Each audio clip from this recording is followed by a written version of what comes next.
Bien, vamos a dar comienzo al repaso de la clase de sexualidad. Recuerden que a las 1:30 vamos a tratar de estar cortando sobre la hora, un poquito antes, para que puedan estar en el repaso de cortezas que lo va a dar Ricardo. En otra dirección que ya les voy a pegar el link en los comentarios. Bien, no sé si han podido ver los videos. Yo me levanté más temprano y me los puse a repasar. Ayer había visto otras cosas. En primer lugar, creo que hablo demasiado lento cuando grabo los videos y les hago una recomendación a que lo puedan acelerar y lo reproduzcan más rápido. Creo que se me puede entender en 1.5 capaz, lo hago un poquito más dinámico.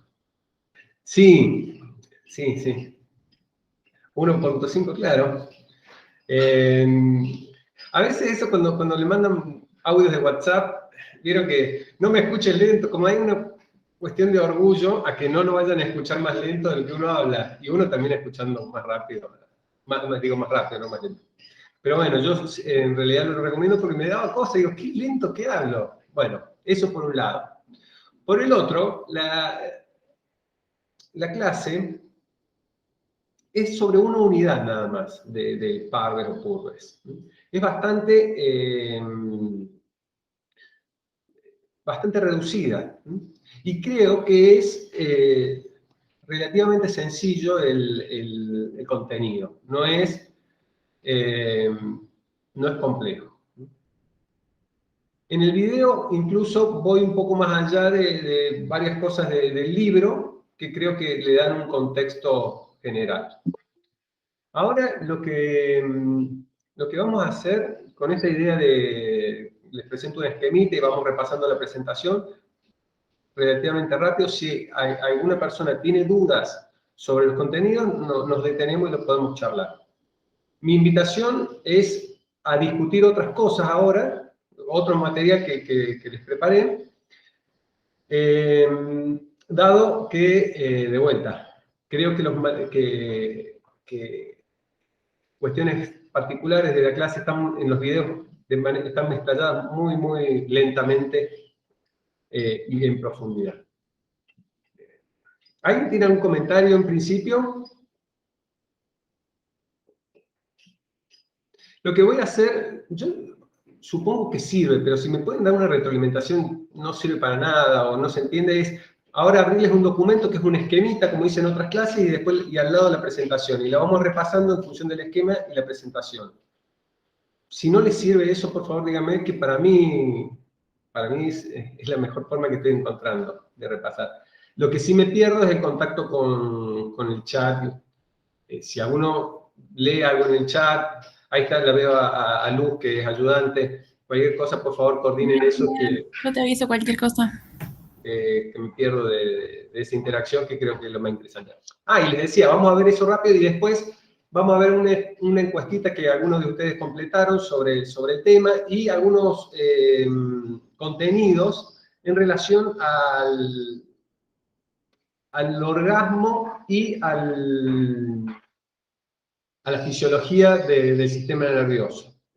Esto es porque uno cuando va a sexualidad, en una cátedra relativamente de neurociencias, dice, vamos a ver determinados comportamientos sexuales interesantes que le pasa al cerebro durante un orgasmo, y nada de eso pasa en el capítulo, es mucho más aburrido en ese sentido porque se concentra en la conducta de cópula de la rata macho y el núcleo que está vinculado. Bueno, vamos a tratar de salir un poco de eso y plantear algunas discusiones relacionadas a la perspectiva de género, que es un eje transversal que tenemos todas las materias de la facultad, a estas otras presentaciones del orgasmo. Ahí Mica pregunta sobre los contenidos parciales. El contenido parcial obligatorio es el del manual. Bien. Ya demasiado preámbulo, disculpen. Voy a presentar.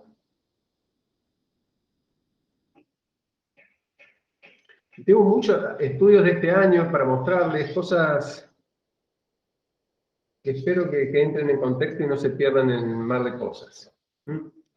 Esto no. Bien. Están viendo ahí, ahí justo Roque me consulta si la de sueño es la clase que se grabó. Sí. Bueno, apenas Roque me confirme, ahí les digo lo de la grabación de la clase de la clase pasada, del viernes pasado. Claro, es sueño o vigilia, sí, correcto. Sí, ¿se grabó? Y se había grabado. Bueno, o sea, capaz es eso lo único que faltó. Bueno, ahora ya les confirmo. Lo que hago en esta presentación es jugar con las palabras que están involucradas en el contenido del capítulo. Las palabras son dimorfismo, gónadas, identidad sexual, sistema nervioso, hormonas, gametos, bueno, y las vamos tratando de ordenar y encadenar una con otra. De ahí largamos con la idea de qué es un dimorfismo sexual y qué es el comportamiento dimórfico. En el manual está el ejemplo de esta polilla de tabaco y cómo la hembra es diferente al macho en la estructura de su cuerpo y cómo esa estructura permite comportamientos diferentes. En el macho las antenitas son para percibir las feromonas, mientras que en la hembra es para buscar buenos lugares para anidar a la cría. En ese punto tenemos dos cuerpos diferentes, de ahí que hay dos formas dimórficos, y eso da lugar a dos comportamientos diferentes. Comportamiento dimórfico. Explicado esto, que sería estructura y comportamiento dimórfico en nuestro esquema, pasamos a un segundo nivel, que es el nivel más técnico de los contenidos. Que probablemente esto les suene de biología, incluso de biología del secundario. ¿Qué son los gametos? ¿Qué son las gónadas? ¿Cómo se relacionan con las hormonas? Y estas hormonas con el sistema nervioso. Y qué implicancias tienen en comportamientos relacionados a cada uno de los sexos. Bueno, para salir, esto de vuelta, lo vamos a hacer rápido. Deténganme si necesitan algún detalle mayor. Gametos. ¿Qué son los gametos? Básicamente es el óvulo y el espermatozoide. La característica de estos gametos es que tienen una carga genética compuesta por 46 cromosomas.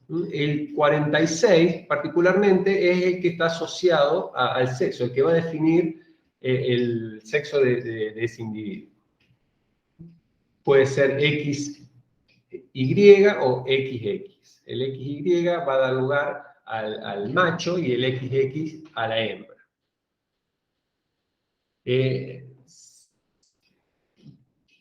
¿Por qué cambia?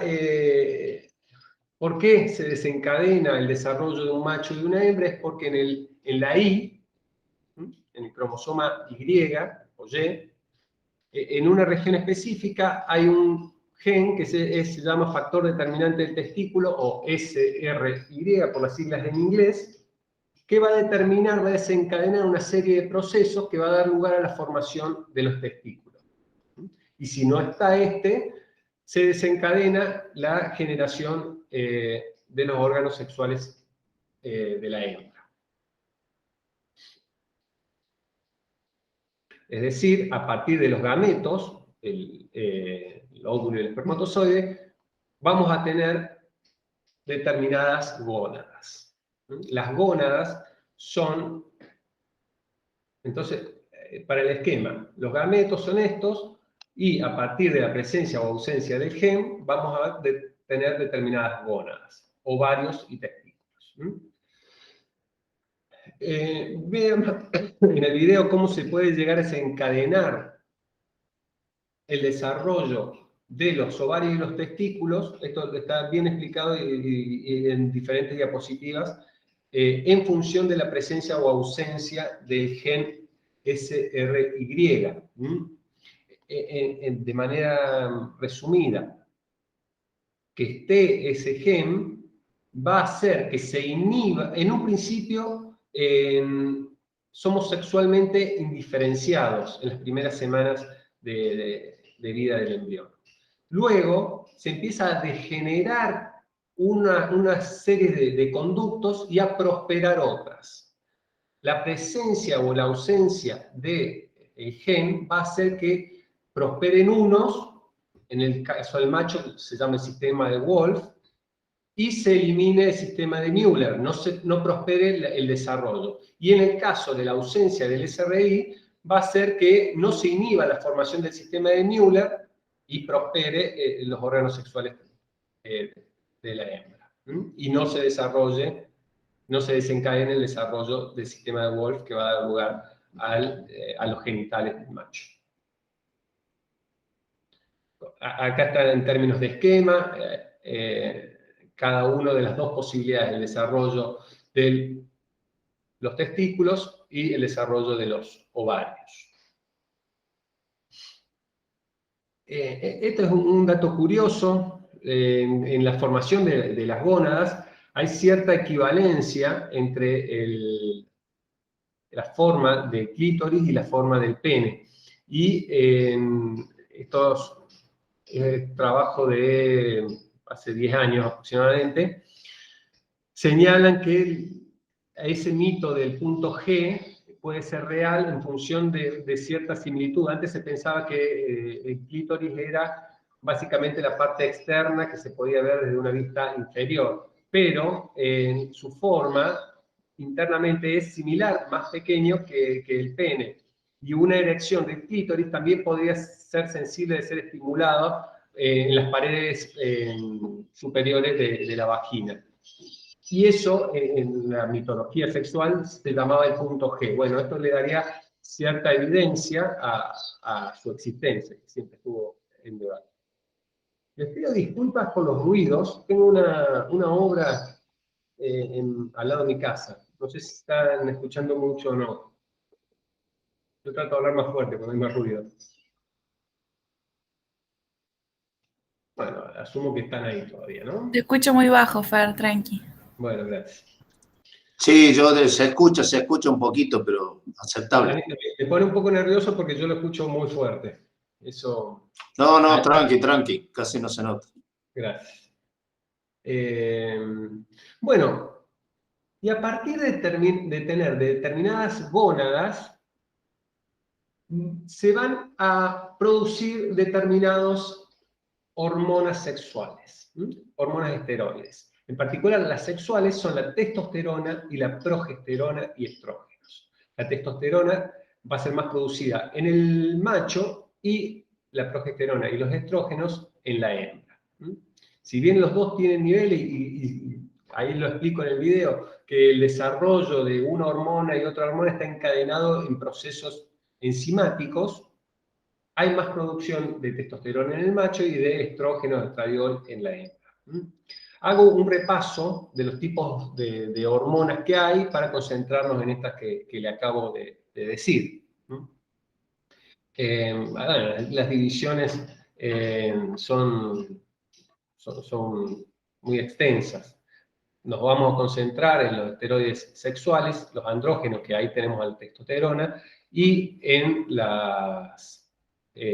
los estrógenos, que son el estradiol, y también las progesteronas, que son las que les acabo de nombrar. Acá hago un repaso de cómo los procesos enzimáticos. Un dato curioso es que todas estas hormonas salen en primera instancia del colesterol y se van a ir metabolizando hasta producirse una y otra. Incluso la progesterona es un paso sintético anterior a, por ejemplo, a la testosterona o el estradiol, que en función de la acción de enzimas se van a ir cambiando su estructura. Bueno, Los ovarios, de vuelta, no estamos hablando en términos absolutos. Los ovarios producen más estrógenos y progesterona. La progesterona la vamos a dejar un poquito de lado en este desarrollo, en el libro se deja también de lado, porque está muy relacionado a las funciones de gestación y lactancia, para la preparación, no de lactancia, perdón. Bueno, inhibe la producción de leche, que después está involucrada la prolactina, pero está muy involucrada en la formación del útero, en la acción sobre el útero, en la formación del endometrio para darle un lugar apropiado al feto de nutrición, y no va a estar tan relacionada a la conducta sexual, como así el estrógeno, el estradiol, mayormente. Cuando digo estrógeno, involucra una familia que típicamente vemos en los ejemplos como reducida a estradiol, pero hay otros también estrógenos. Fernando, sí. No sé si vale decirlo, lo querías obviar, pero en realidad, claro, la progesterona, bueno, tiene toda esa utilidad sobre el endometrio, ¿no? O sea, esa acción sobre el endometrio. Con respecto a la lactancia, tiene como una doble fase. O sea, si es muy alta la secreción, le inhibe. Claro. Cuando baja, la favorece, y bueno, ahí entra la prolactina, la oxitocina para la lactancia. Claro. Pero si necesita progesterona, si hay déficit de progesterona, es una causa de corte de lactancia también. Justamente ahí en el cuadro dice inhibe la producción de leche por las mamas. Claro, es un juego con la prolactina, que la prolactina la va a producir y esta la va a inhibir. Sí, tal cual como vos decís. Bueno, y decíamos de los estrógenos van a estar relacionados con la generación de los caracteres sexuales secundarios y con el control del ciclo menstrual. El equivalente, sacando esto del ciclo menstrual, en el macho es la testosterona. Es decir, la testosterona va a estar relacionada con la generación de los caracteres sexuales secundarios. Y a su vez con la formación del espermatozoide, en este caso, ¿no? Porque no hay ciclo.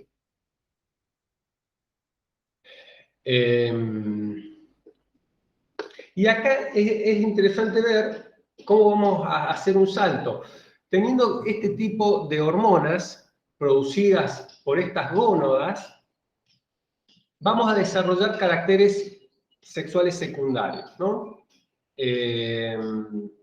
Pero a su vez, además de la formación de vello, o cómo va a repercutir en la distribución de grasas en el cuerpo, bueno, todos los caracteres secundarios, sexuales, van a tener una influencia en el sistema nervioso central. Es decir, la presencia de una u otra hormona va a generar cambios en el sistema nervioso central.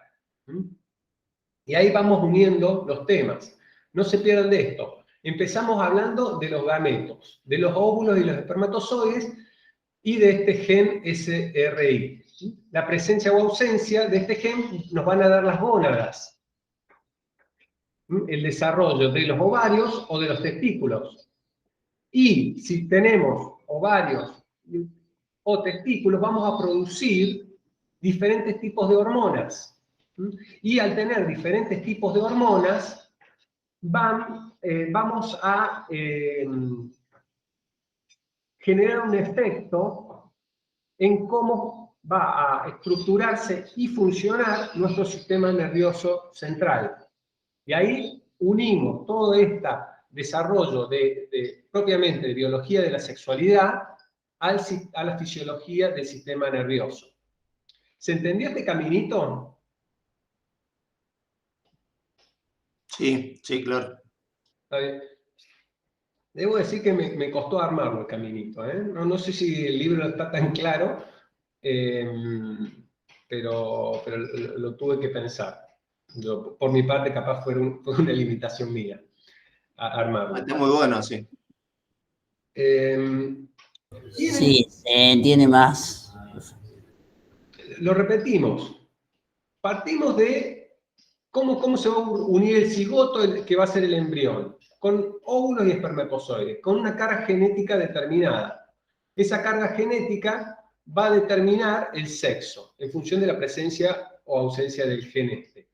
En función de esto se va a desarrollar una u otra gónada. Y teniendo una u otra gónada, se va a producir de manera diferencial las hormonas sexuales. Cuando se empiezan a distribuir en nuestro cuerpo estas hormonas, se desarrollan caracteres particulares para cada uno de los sexos. El cerebro, al ser un órgano más de nuestro cuerpo, también es sensible del efecto de estas hormonas. Trastornos sexuales. Acá tienen un apartado de trastornos sexuales, acá se ve justo medio borronado. El síndrome XXI, que está en la película esa con Darín, de Puenzo, la directora. El síndrome de Turner. Los explico en el video. Después tenemos el síndrome de insensibilidad de andrógenos,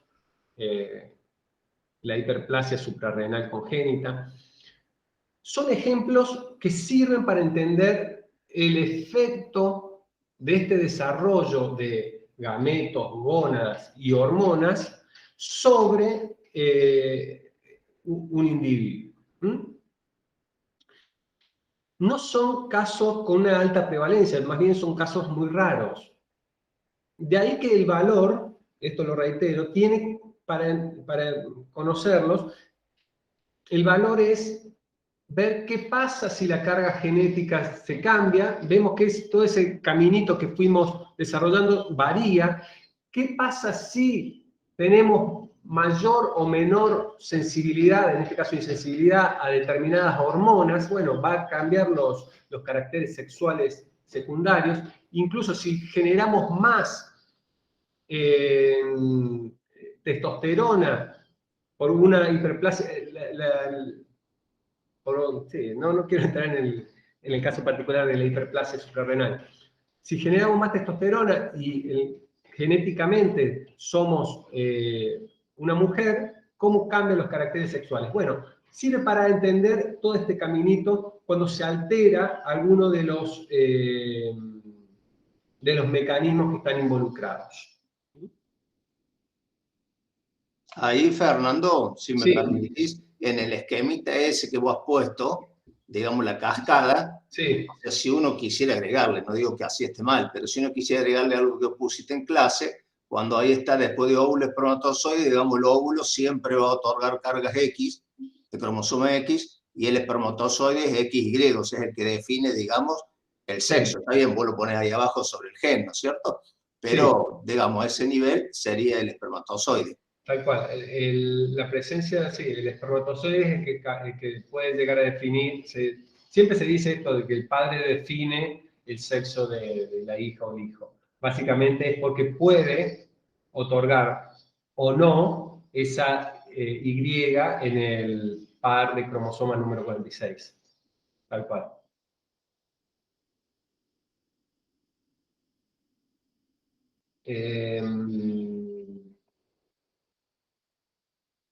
Bien, pasemos ahora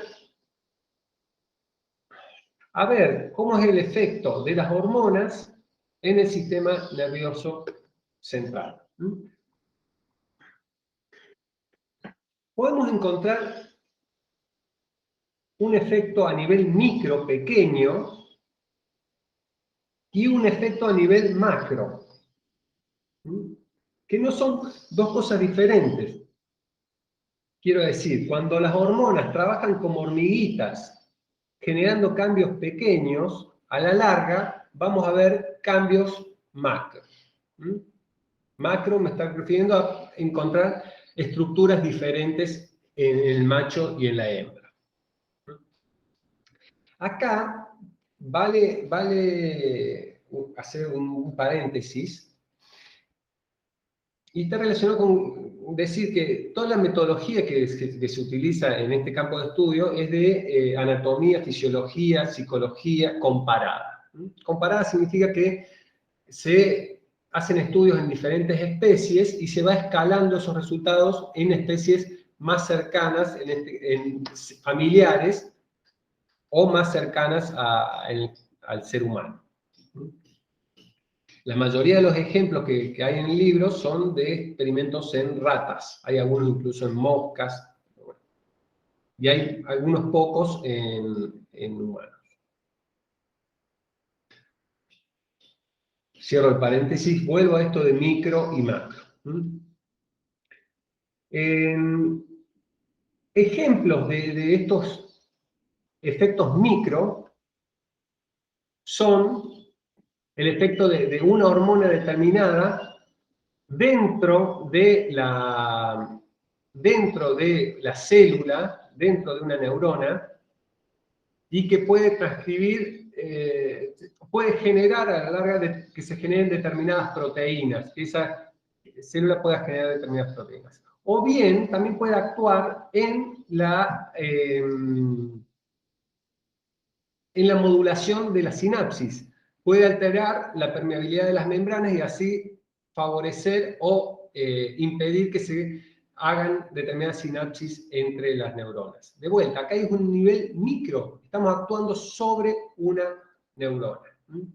Hablo de esta transcripción genética que puede hacer si se introduce dentro de la membrana, depende de unos receptores que se llaman, una familia muy grande, esteroides y tiroides, y que se distribuyen principalmente sobre la base del cerebro, donde vamos a ver que está el hipotálamo y diferentes núcleos hipotalámicos, que están muy relacionados a esto. Creo que esta diapositiva es muy clara, bueno, resume mucho, no sé si muy clara, resume estos efectos a nivel micro. Se puede controlar la supervivencia y la muerte neuronal por apoptosis de las neuronas, es decir, las hormonas pueden modular la muerte o la vida de las neuronas, y entonces eso a la larga puede generar poblaciones más grandes o poblaciones más pequeñas de neuronas, y eso va a dar a núcleos, sustancia gris, apelotonada, más grandes en un caso o en otro. Controlar segundo, controlar el tamaño neuronal y el crecimiento de prolongaciones. Puede hacer que haya más espinas dendríticas y se generen más sinapsis en esas. El segundo ejemplo, regular la cantidad de contactos sinápticos. Pero bueno, modificar la estructura de una neurona, modular también la capacidad de comunicarse con otra, que básicamente es la modulación de la sinapsis. Y todo esto se puede dar en función del tiempo en dos situaciones o escalas diferentes. Me estoy embarrando con esto y quiero ser más simple. Esto se da desde un comienzo, de cuando las gónadas empiezan a generar unas u otras hormonas, y eso ya va generando efectos en el sistema nervioso. Entonces, podemos llamar estos efectos como fundacionales, o bien se pueden dar en momentos específicos de la vida, que serían un efecto temporal. Y este es el caso de la gestación en la hembra. Cuando la hembra está gestando un embrión, se generan cambios hormonales que alteran significativamente varios mecanismos de su sistema nervioso. Más adelante hablo sobre esto. Pero bueno, está bueno ver que en un sistema micro, esto está trabajando como hormiga todo el tiempo y va a dar efectos fundacionales diferentes, pero a su vez puede haber momentos como la gestación que actúan mucho más rápido y hacen cambios plásticos temporales, que después se vuelve al estado anterior. Bueno, muchos de estos cambios micro van a generar cambios macro. Y esto va a hacer que haya estructuras dimórficas en un sexo y en otro en el sistema nervioso. Esto lo estoy diciendo, en el libro hay muchos ejemplos, por ejemplo acá está el núcleo espinal bulbo, no volvo, cavernoso en la rata, que es un núcleo que se encarga de de control de un músculo que queda entre el pene y el ano, o la vagina y el ano de las ratas. A ver, se encarga, por ejemplo, en el macho de darle sostén al pene erecto para que pueda producirse la cópula. En la hembra eso no tiene sentido, entonces es totalmente diferente la función que tiene este núcleo y casi inexistente en la hembra que en el macho.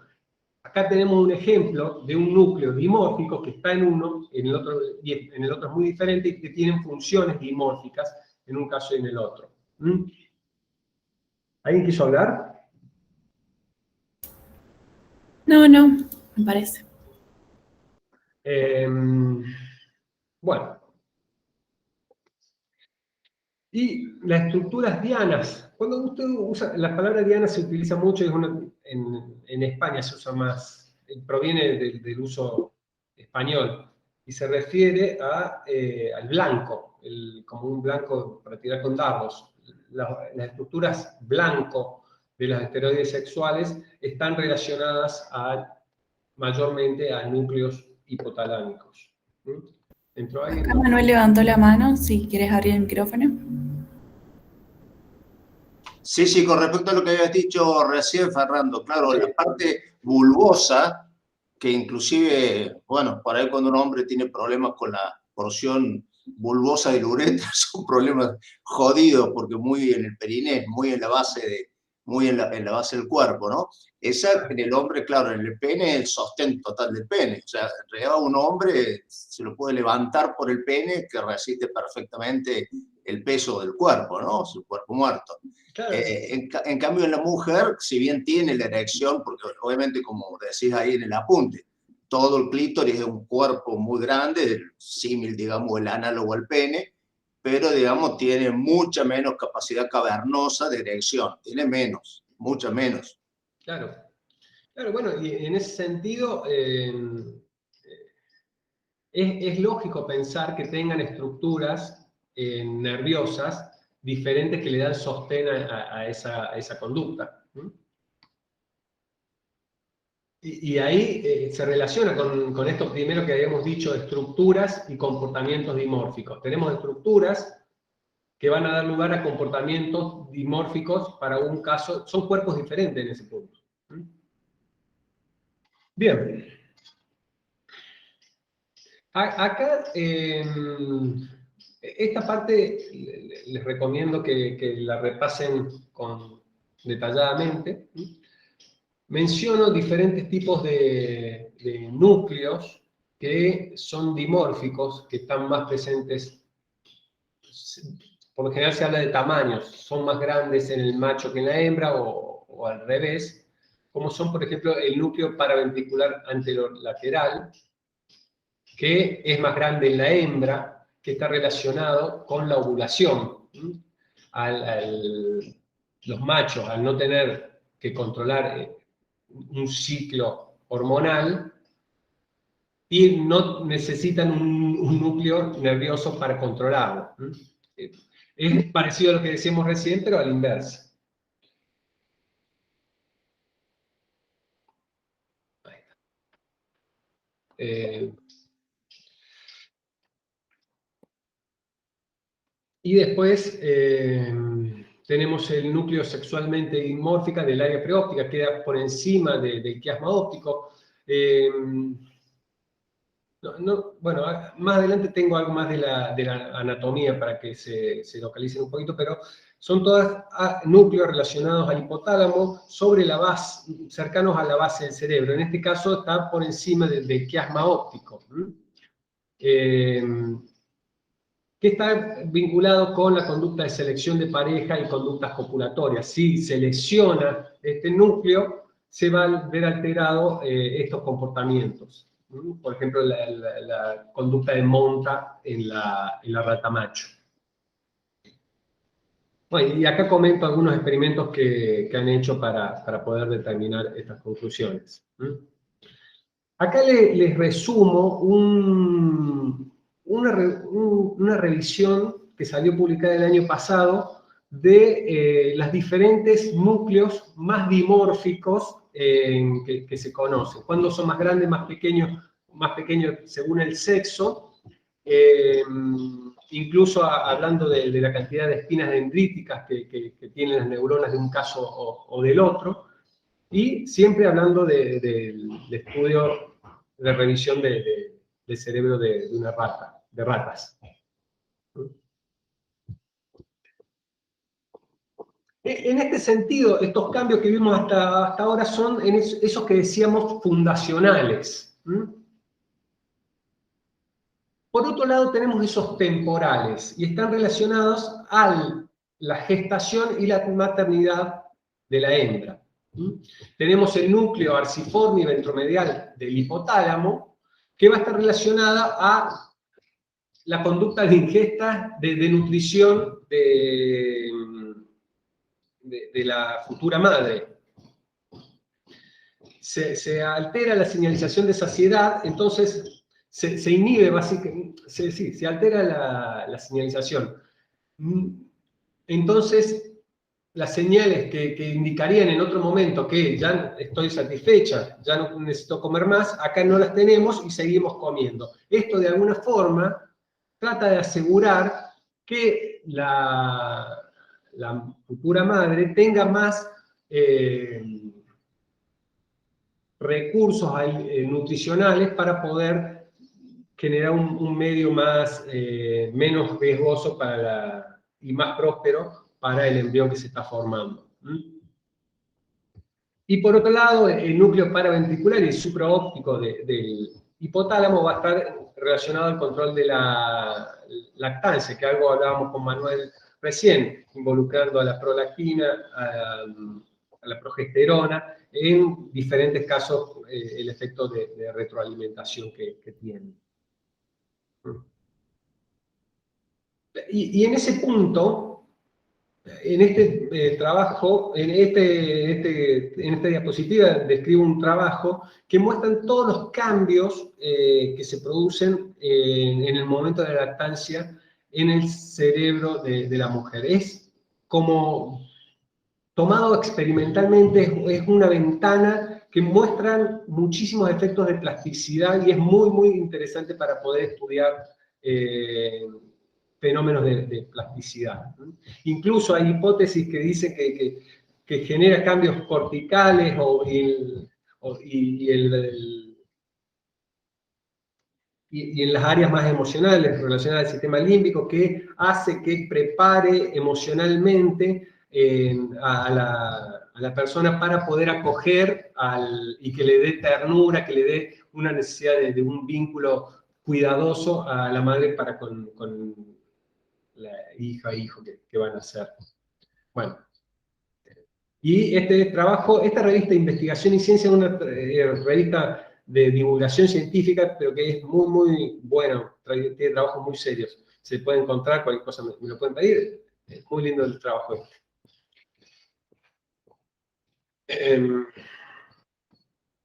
Bueno, y ahí llegamos a completar esta segunda etapa. Bueno, al fin de todo. De cómo salimos de los gametos, las gónadas, la producción de hormonas y cómo tiene un efecto particular en el sistema nervioso, y eso puede dar lugar a comportamientos relacionados al sexo. Ahí no sé si Micael tenías una pregunta. Vi que bajaste la mano, si no... Sí, no, lo había comentado en el chat, si podemos tener acceso después a este caminito como PDF, porque sirve como repaso fundamental. ¿A este esquema? Sí. Sí. Y si quieres, te lo puedo pasar con las rayas o sin las rayas. Pero... Sí. Bien, bueno, sigue con las rayas, ¿no? Bueno, y en este punto podemos establecer una relación lineal entre lo que es el sexo cromosómico, el sexo que nos va a dar los gametos, en función de las cargas genéticas, con el sexo gonadal, con qué tipo de genitales va a desarrollar este sexo cromosómico, y con el fenotípico.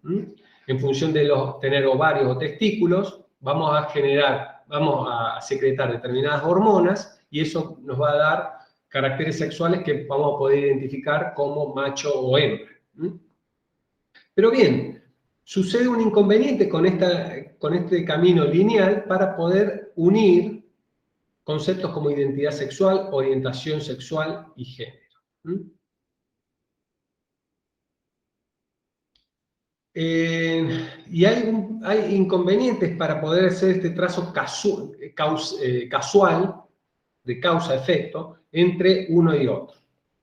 La literatura es bastante, tiene casos muy aislados. Hay un caso de moscas, de comportamientos homosexuales, de ejemplo, en el libro, pero más allá de eso, y es muy cuidadoso el capítulo en poder en proponer esto, diciendo que en estos últimos 3 conceptos son mucho más complejos y hay un salto que no permite hacer una reducción a los anteriores. Y de eso vamos a hablar en los minutos que quedan a continuación. Bueno, acá hablo del cuidado que hay que tener siguiendo estos pasos. Hay muchos trabajos que buscan hacer estos pasos lineales y en muchas personas, en muchos de nosotros también lo intentamos hacer.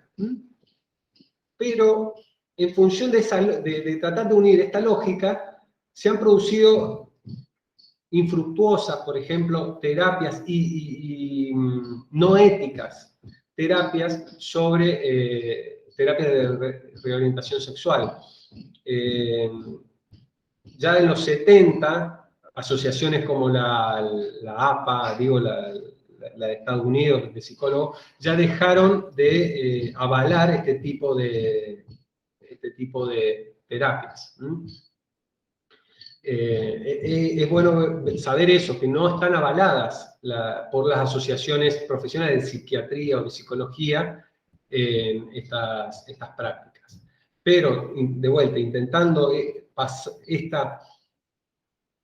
siguiendo este caminito binario de determinaciones sexuales, se trataba de explicar que había una falta de normalidad en los conceptos como identidad sexual o género.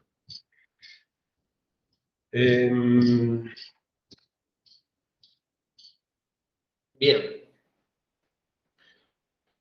Tienen un texto que es opcional en el ABP lo tienen, que se plantea si existe un cerebro femenino y otro masculino.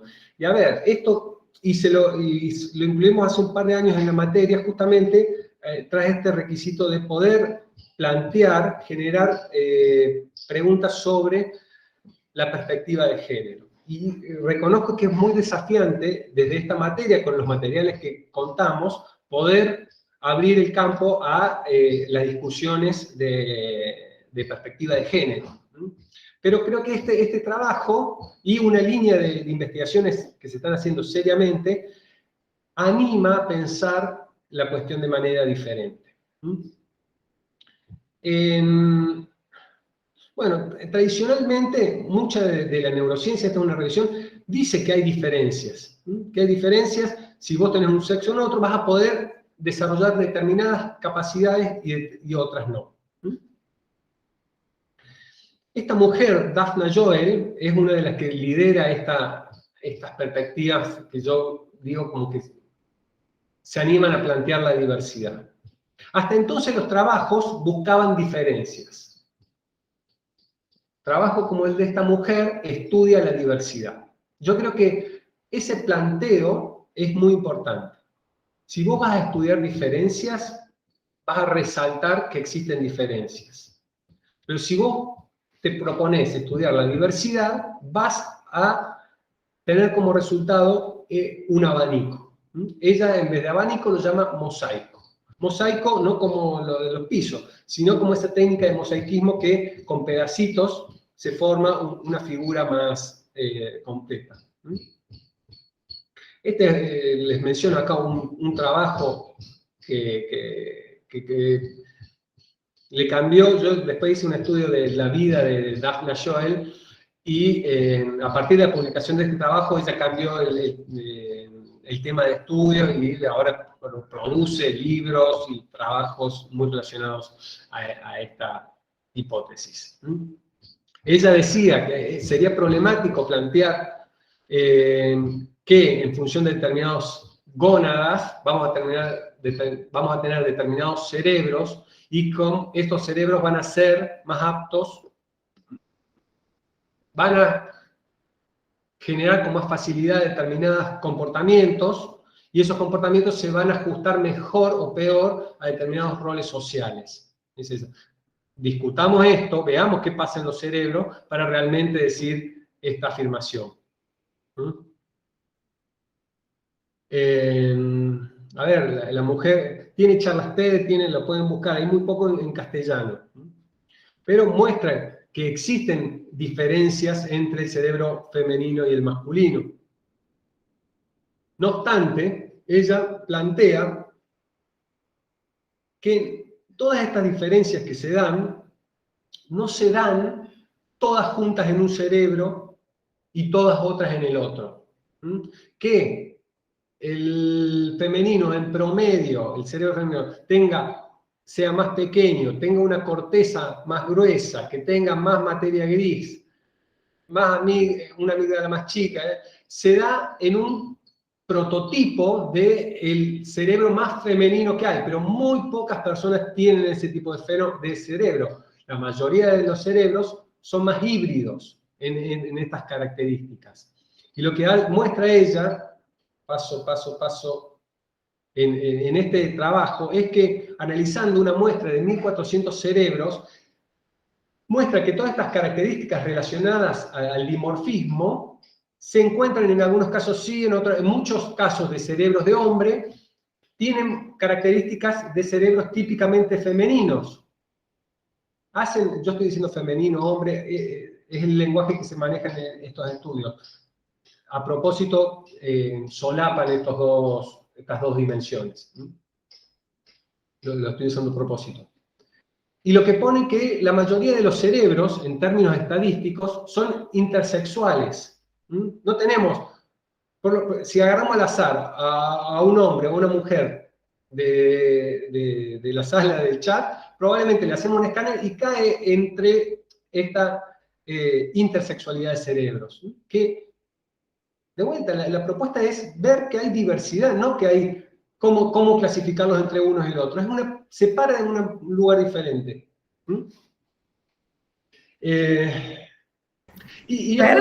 Sí. La autora del paper que compartiste en el ABP es Lydia Denworth. ¿Es Sí, el que te referís? es exacto. Listo, buenísimo, gracias. Y básicamente muestra el impacto que tuvo el trabajo de Joel en la comunidad científica relacionada. Sí, ese lo tuvimos que traducir con Ricardo porque en castellano no había. Y muestra las dos posiciones también en una discusión. Incluso acá, estas son réplicas de diferentes grupos de investigación que le hicieron a ese paper original y estas son respuestas de ella a esas réplicas. Se dio una discusión muy, muy buena, académicamente.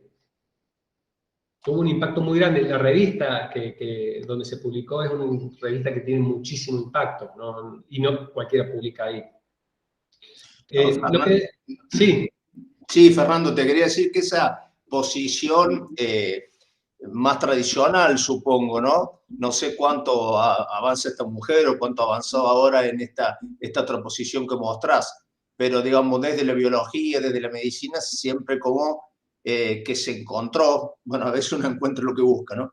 Pero como que se encontró características del cerebro digamos, obviamente en una curva, ¿no? O sea, no absoluto, no que el otro no tuviera, pero como que había características o bien analíticas o bien lingüísticas que predominaban en un cerebro o en otro.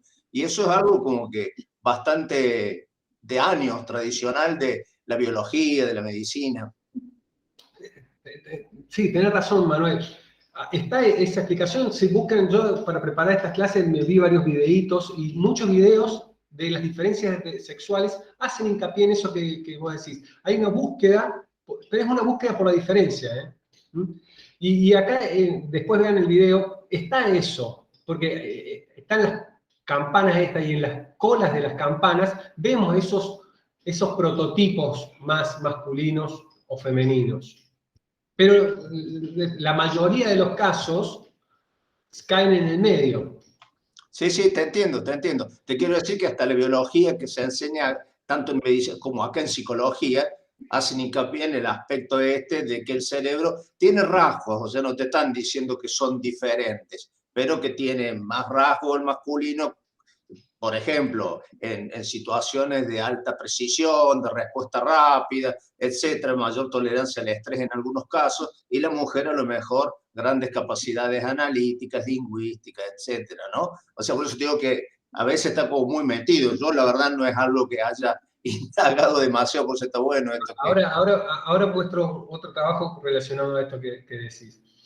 Una cosa el colorario del trabajo del equipo de esta mujer es que considera que cada cerebro es un mosaico, una pintura única.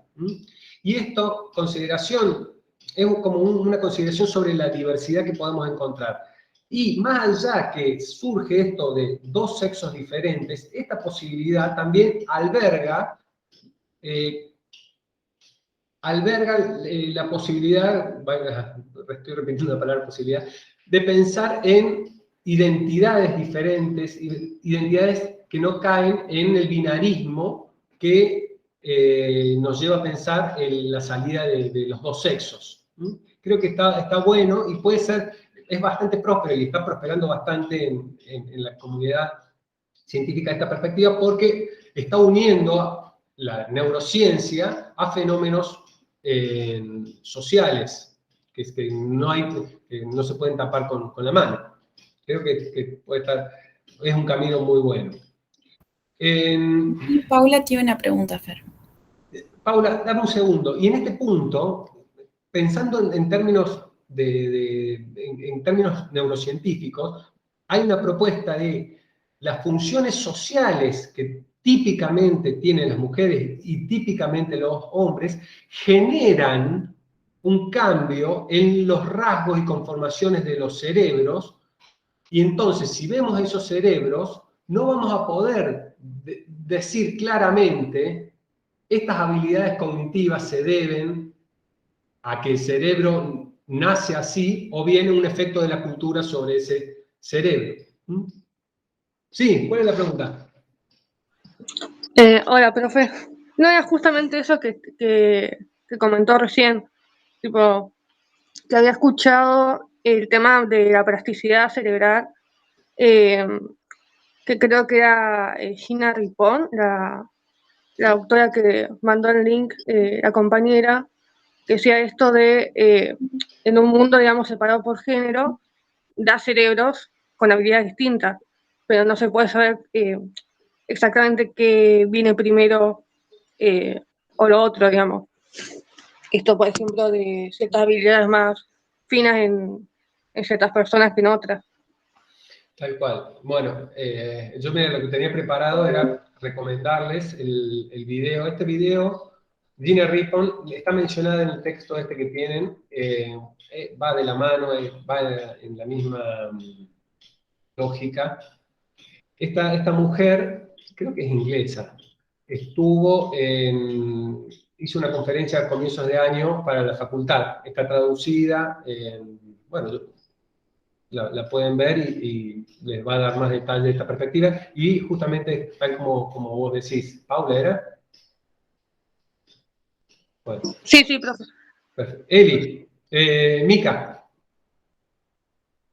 Sí, pensaba y escribí porque estoy en un vasito, pero lo digo rápido. Que muchos se aprovechan de la distinta teoría, distintos tamaños de cerebro, distinta capacidad, con la excusa de salarios distintos, etcétera, etcétera. Hay que tener cuidado con eso, porque muchos se aprovechan de esa característica. Es más, no sé, voy a decir algo totalmente repudiable, ¿no? Pero Milei, todos sabemos quién es Milei hoy, dijo que si las mujeres aceptaban cobrar menos, estarían trabajando todas, por ejemplo, digo, ¿no? O sea, pues, se basan en afirmaciones con la excusa de diferentes tamaños, diferentes cosas. Mica, sí, tenés mucha razón. A ver, por lo general los movimientos feministas recurren a recursos más antropológicos. Y las posiciones más tradicionales, patriarcales, recurren a argumentos más biologicistas. Creo que en la clase lo que se intenta es desmontar eso, que hay un quiebre, que no podés soportar determinadas predicciones de cómo va a ser una persona u otro en función del sexo. Y si vos haces esas predicciones, podés caer en esos argumentos que vos decís que son muy comunes, ¿eh? Tampoco, a ver, sí, lo dice una persona política en este caso, y con determinadas intenciones, creo, que también hay que leer eso. Pero tampoco son tan lejanas de nosotros mismos, ¿no? Nosotros mismos, ¿no? Ya estamos terminando, me está quedando un montón de cosas afuera, pero muy relacionado a esto le quiero mostrar una revisión, y era relacionado a lo que vos decías, Manuel. Esta es una revisión de una revista Neuroscience and Behavioral Reviews de este año, salió a comienzos de año, y es una revisión de revisiones. Y la revista, de vuelta, es top en neurociencia. Y básicamente lo que dice, dejar de lado el dimorfismo.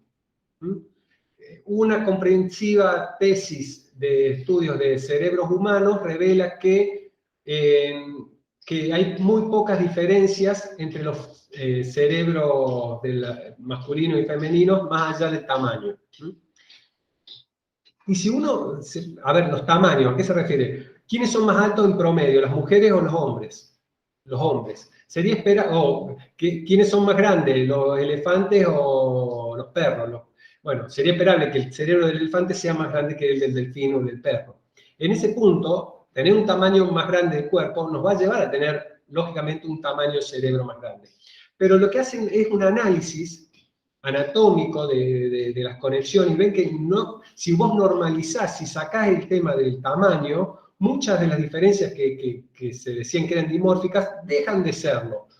Incluso hay toda una crítica a estas habilidades que se pensaban que eran dimórficas, más espaciales, más emocionales, más verbales, y dice que no son tanto. Y en realidad esto ya lo he visto en otros trabajos que, de vuelta, hay esfuerzos por buscar la diferencia, y se está dejando de lado el efecto cultural sobre el desarrollo de esas habilidades, que ponen todo en tela de juicio todo esto. Y cuando hablaba de que están prosperando estas perspectivas, me refería a que una revisión por autores diferentes a lo que yo les venía mostrando, saca este trabajo. Paula.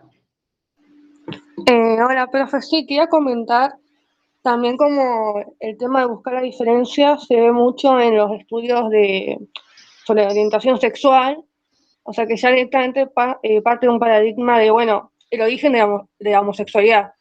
Y por más que capaz o sea, los investigadores no tengan malas intenciones, ya como implícitamente estás como medio sesgando un poco la investigación, ¿no? Porque ahí se pregunta, bueno, las otras orientaciones sexuales, y medio que estás diciendo, bueno, cuál es el origen no tanto de la homosexualidad, sino de la orientación sexual en general, que incluye la heterosexualidad también, y la bisexualidad, etcétera, etcétera. Sí, coincido. La intención para estudiar algo también tiene... A ver, no significa que no sea un fenómeno estudiable la orientación sexual, pero si vos estudias una particularidad vas a encontrar diferencias. Y eso te va a llevar a pensar en que hay diferencias más que diversidades. Creo que está bueno hacer ese ejercicio de... A ver, no estás diciendo que si buscas diferencias no las hay. Estás diciendo, tratar de ver abanicos, y vas a encontrar abanicos. Y que creo que te ayuda a pensar diferente. Teníamos también una encuestita, y la contestaron muy pocas personas. Se los voy a compartir, les voy a armar un documento. Era interesante para poder hacer esto que estamos haciendo. Hay una creencia y muy arraigada en las habilidades en función de nuestro cerebro, si es de macho o hembra o la diversidad sexual que corresponda. Pero están basadas muchas veces en la forma en que nos aproximamos al fenómeno, buscando esto es macho o esto es, como una búsqueda binaria también de resultados. Si preparamos la lupa para eso, vamos a encontrarlo. Ahora, las propuestas es salir de eso. Alguien había puesto como comentario, el único comentario que había era sobre hablar de identidades binarias. Creo que esta perspectiva de buscar una diversidad da lugar a poder pensar identidades por fuera de esos dos polos. No sé si alguien quiere decir más, nos quedan 4 minutitos más para cerrar el tema. Tenía una presentación que queda por fuera de la clase de orgasmos, particularidades que tiene la fisiología, qué le pasa al cerebro en el orgasmo. Si hay tiempo, la semana que viene o en algún momento les grabo algo y se los comparto. Pero no tiene que ver con el desarrollo de la clase. Les voy a copiar acá el link, para que no lo tengan que ir a buscar a otro lado, de la clase de Ricardo.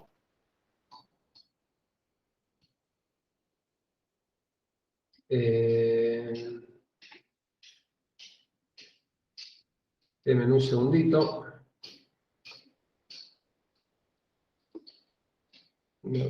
¿Dónde está?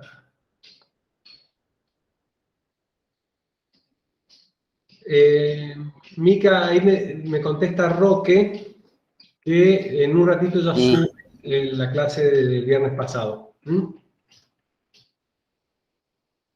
Y Santiago puso que ya está el práctico. Esa dirección de Meet que les copié es para que se unan a la clase de Ricardo. Ahí Karina pregunta por la identidad sexual, ¿por qué se da? Karina, justamente, a ver, si para algo espero que sirva esta clase, es para decir que la identidad sexual no se puede reducir a la explicación biologicista de los sexos, que es algo más que involucran factores, obviamente que están involucrados estos, no es dejarlos de lado, sino es poner en concierto más cosas para poder entender que hay diversas identidades sexuales.